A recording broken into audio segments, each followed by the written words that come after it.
Ito na naman tayo ngayon sa shop ni Boss Michael Rivera, okay? Also known as Baki Works. Tingnan natin itong setup niya, 78mm na bore kit piston. So Baki Works ito. So tanungin natin si Baki kung ano pa yung setup ng motor. Mike, maaari mo bang i-explain kung ano yung mga ginawa nating setup? Paano nabuo tong 78mm? Bali, street BRT, naka plus 6 kami na crankshaft, BRT. Tapos test bike yung starter. Tapos yung battery namin sa lithium to. Bali, gawa lang namin lithium battery. Ito yung blue. Tapos yung cam namin is BRT rin. Yung carb namin is naka 2mm ang carb. Tapos ito ginawa lang namin adapter. Papuntang ito ginawa namin ng adapter.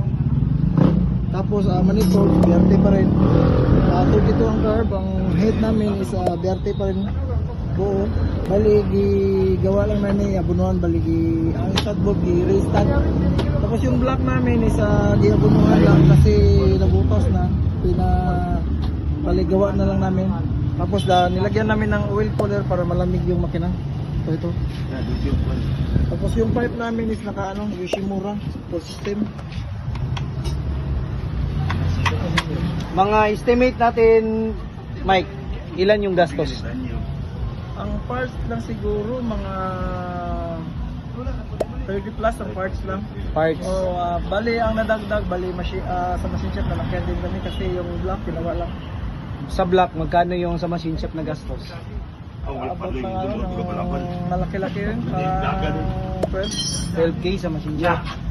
Bali 8K. 8K sa sa abono machine. lang, abono at saka machine. Okay, so 8k sa machine shop, tapos 30k sa pyesa.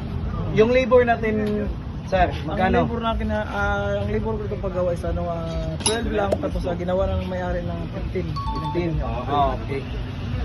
So sa mga nagtatanong kung sino yung mag-set up ng 78mm, so 30,000 sa parts, 8,000 sa machine shop, pabuno, tsaka yung everything na pa-machine.